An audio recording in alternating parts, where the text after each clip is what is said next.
Bine v-am găsit, dragilor din Zodia Pești, oriunde v-ați afla. Bine ați venit la o nouă lectură generală pentru luna august a acestui an 2025.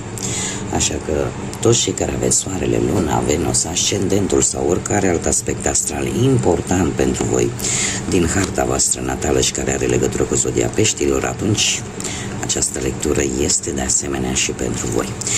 Ca de fiecare dată, nu uitați, dragii mei, că voi, prin deciziile și alegerile pe care le luați, vă construiți propriul viitor, așa că vă rog să luați decât acele mesaje care rezonează cu voi, iar restul lăsați-le să zboare în univers, pentru că sigur sunt pentru alte energii care, într-o mai mică sau mai mare măsură, au o legătură cu Zodia Peștii. Și ca de fiecare dată, cei care mă urmăriți deja știți, am scos câte o carte din oracolul frunzelor de ceai pentru fiecare săptămână a lunii august. Da? Primele 7 zile. Și haideți să vedem, să începem. Avem scutul care ne vorbește de o situație încă din prima săptămână a lunii august în care simți nevoia să te aperi. Simți nevoia să folosești, să acționezi sau să folosești o anumită situație în apărarea ta. Simți nevoia de acest lucru. Cea de-a doua săptămână avem aici cineva care vă va supăra, care se comportă, are un comportament prostesc, ca să zic așa, enervant, supărător. Și lucrul ăsta o să vă cam deranjeze. Cea de-a treia săptămână vine cu oul, un succes asigurat, cu niște planuri bune și cu o muncă asiduă, cu o muncă grea.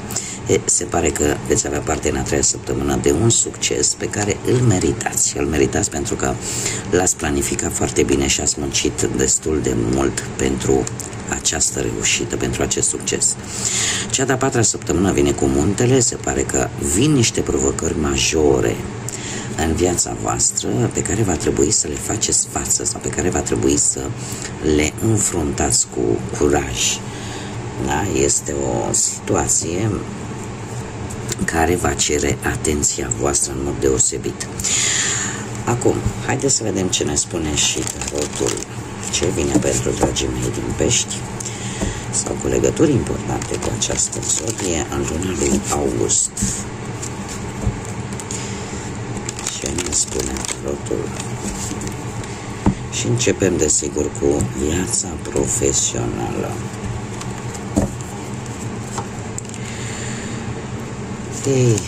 Dragilor, voi ați cântărit tare bine o anumită situație legată de muncă, legată de cariera voastră profesională și nu știu dacă zodia Fecioară vă spune ceva sau zodia Gemeni și care are legătură cu muncă, dar ce pot eu să vă spun este că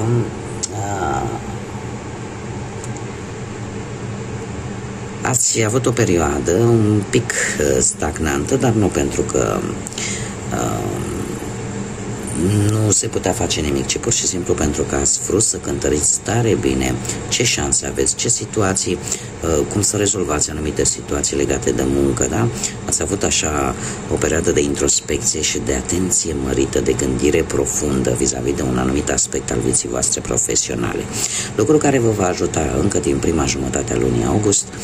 De ce? Pentru că veți avea un succes cu acest 6 de bâte. Ți se va recunoaște valoarea, felul în care tu te comporți, poate la locul de muncă, munca pe care tu o faci, așa că e posibil ca unii dintre voi chiar să obțineți un job poate mai bun decât ați fi crezut.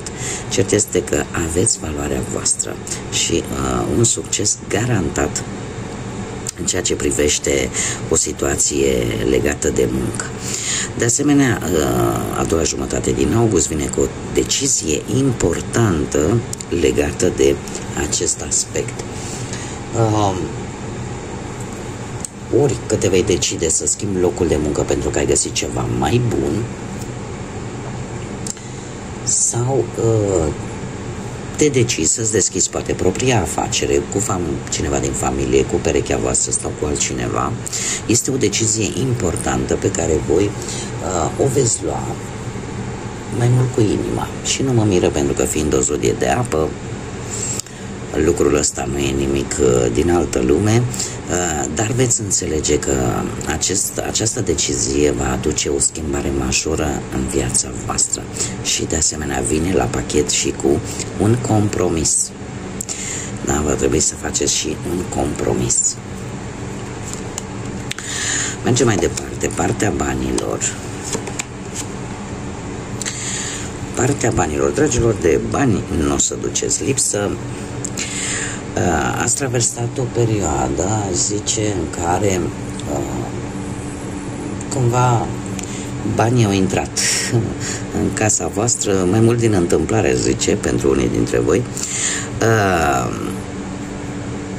Sau poate că ați încercat voi așa să, nu știu, poate să economisiți pe ceva, sau să, nu știu, ați văzut banii ca pe ceva dintr-o perspectivă emoțională și sau v-au venit bani din anumite locuri, dar care v-au creat așa o stare de emoție. Nu știu, că i-ați găsit, nu știu, bani care i-ați pus voi bine pe acolo prin casă și care ați uitat de ei și uite, din întâmplare ați dat peste ei. V-a creat o emoție de bucurie, dar bani ați avut, că n-a fost de aici, a fost din alte locuri. Ei au venit. Prima jumătate a lunii august vine cu acest 3 de monede, niște bani care vor veni în urma unor recompense, în urma unor recompense pentru munca pe care voi ați depus-o, sau bani veniți în urma unor colaborări cu alte persoane, da? Un beneficiu, o sumă venită din combinația voastră cu alte persoane. A doua jumătate a lunii august vine cu acest 10 de monede, un 10 de monede care mie îmi spune că veniturile voastre vor crește. Se pare că norocul este de partea voastră în această a doua jumătate a lunii august. Vine abundența, e adevărat, în funcție de necesitățile pe care voi le aveți. Acum, că poate să fie vorba de niște bani din trecutul vostru, din bani dintr-o moștenire, deja nu mai are importanță. Cert este că sunt bănuți care vă vor acoperi necesitățile voastre de zi cu zi. Mergem mai departe și haideți să vedem pe plan sentimental pentru cei care sunteți deja într-o pereche, sunteți deja într-un cuplu. Avem zodii de pământ, Taur, Fecioară, Capricorn, se repetă zodia Capricorn și desigur avem și zodia Vărsătorului. Dragilor, ați traversat o perioadă în care relația voastră e posibil să fie intrat într-o ușoară monotonie, chiar dacă există iubire între voi. Și probabil că ați încercat, nu știu, asta poate să se fi întâmplat, poate și din simplu motiv că poate un nou membru a apărut în relația voastră, poate un copilaș, sau v-ați preocupat mai mult de copii și mai puțin de perechea voastră, și asta ar putea să fie, sau pur și simplu a intrat așa o ușoară monotonie în relația voastră și cumva ați încercat să dați un nou impuls relației voastre. Pentru alții e vorba de o relație de puțină vreme, care e încă în faza de început. Prima jumătate a lunii august vine cu foarte multă pasiune, foarte multă atracție, dar de asemenea vine și cu tentații.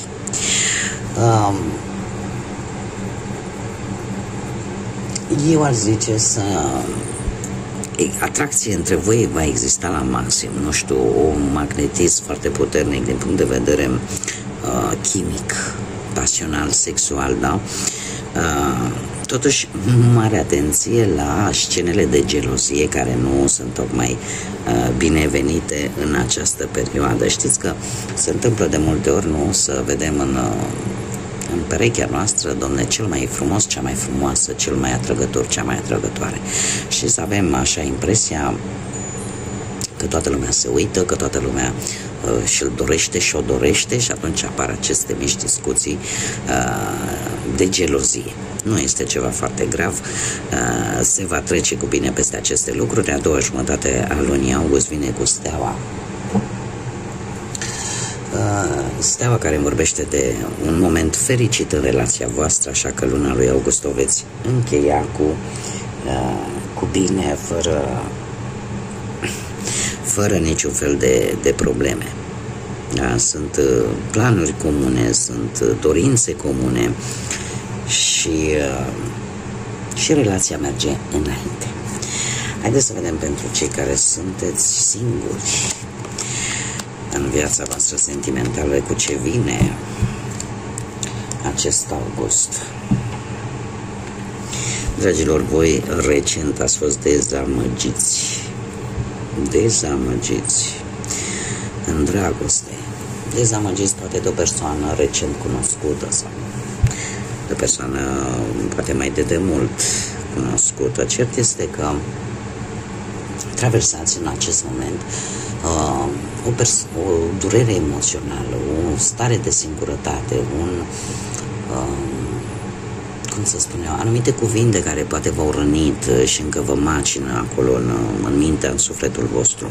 Prima jumătate a lui august vine totuși cu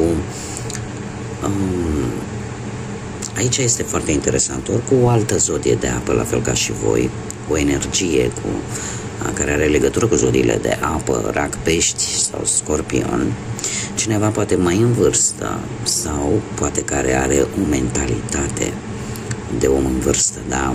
Mai înțelept, mai înțelegător, mai blând. Această energie apare cumva lângă voi și care are această calitate de a te asculta, de a încerca să fie cât mai înțelegător, înțelegătoare, cât mai tolerant, tolerantă și în felul ăsta a încerca cumva să te scoată din această stare de suferință. Problema este alta, și anume faptul că la voi, dragilor din pești, există un risc. Există un risc, ați văzut emblema, sigla zodiei voastre arată doi pești care se învârt în cerc. O caracteristică a acestei zodii este aceea că sunteți foarte empatici și de multe ori puteți absorbi așa de tare ura celorlalți încât la un moment dat puteți să vă dezechilibrați. Să vă dezechilibrați și să deveniți foarte neatenți, foarte visători și să nu știți unde să vă opriți. Să vă coborâți vibrația foarte jos. Mare atenție în a doua jumătate a lunii august, pentru că lucrul acesta riscă să se întâmple dacă voi nu veți lucra la el. De ce? Pentru că avem un 8 de spade. Un 8 de spade care vorbește de, cum să spun eu, de anumite răni din interiorul vostru care încă nu s-au vindecat și nici n-au cum să se vindece atât de repede, e nevoie de timp, dar care pe voi vă rupe de realitate. E o lume ușor utopică, ușor, care nu are legătură cu realitatea. Și lucrul ăsta nu vă va face bine, vă va afecta la nivel mental. În momentul în care toți construiești, te refugiezi într-o lume care nu are nimic de văzut cu realitatea, nu îți va face bine. Indiferent câte persoane ar încerca să vă ajute, în primul și în primul rând, voi trebuie să ieșiți din acest cerc negativ, din acest cerc vicios care nu vă face deloc bine. Bun, haideți să vedem ce mesaje au îngerii și ce numere sau date sunt importante pentru voi, dragilor, în această lună august. Și avem ori data de 4 august, ori numărul 4, să vă spună ceva, care ne spune în felul următor: vei aduce stabilitate și rațiune în orice situație. Voi sunteți acea stâncă și cu acea muncă asiduă și cu multă perseverență poți transforma sau pe voi vă transformă în cel mai bun prieten, asociat sau coleg de încredere. Probabil că data asta de 4, posibil să într-o anumită situație voi să dați dovadă de această stabilitate, de rațiune și lumea să vadă că sunteți o persoană de încredere, o persoană care este acolo atunci când este nevoie. Și avem numărul 77 de 2 ori 7, este un număr spiritual care ne vorbește de înțelepciune, de o gândire profundă, de faptul că veți observa lucruri pe care poate până acum nu le-ați observat. De asemenea, ne vorbește de o creștere spirituală, de o apropiere de divinitate și de acea așteptare a unor binecuvântări care vin în viața voastră. Poate să fie data de 7, poate să fie data de 14 august. Ce ne spune acest mesaj? Este timpul să lași în urmă vechile obiceiuri, vechile temeri, frici. Acum este momentul să mergi în direcția celor mai mari dorințe și ambiții pe care tu le ai. Este momentul să fii isteț și curajos. Așa că poate că și aceste date vin cu acest îndemn de a acționa cât mai înțelept, cât mai inteligent, cât mai hotărât, gândind cât mai profund și evaluând situațiile, așa cum din punctul ăsta de vedere cât mai rațional. Haideți să vedem și un mesaj general pentru dragii mei din Pești, pentru luna august, să vedem un mesaj pentru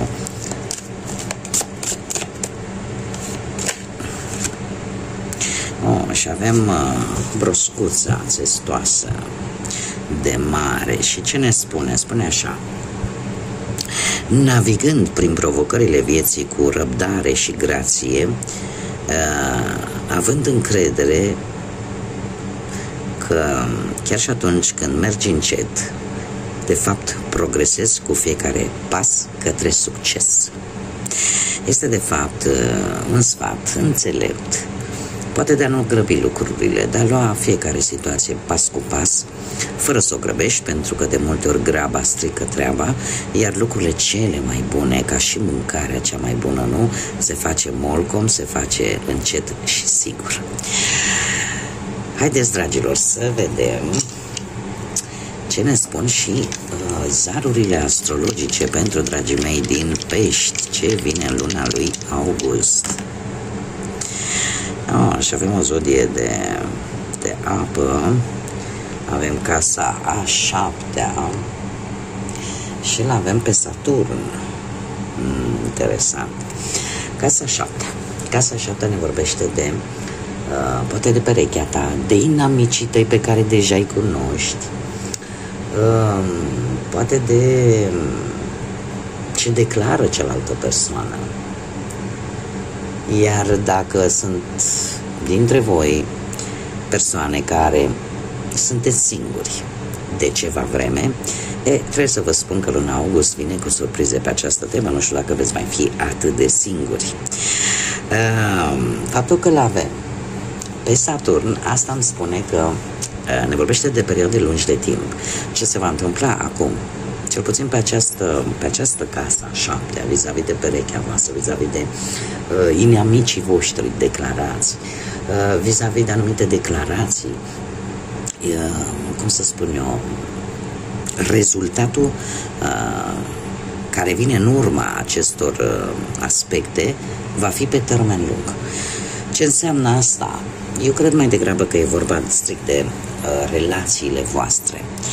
De relațiile voastre cu familia, pentru că avem zodia racului, iar zodia rac este cea mai familistă zodie și care are ne vorbește de această dragoste maternală, de faptul că ține foarte mult, cum să spun eu, devine agresiv doar atunci când e vorba de copii, dar în rest ne vorbește și de o vulnerabilitate.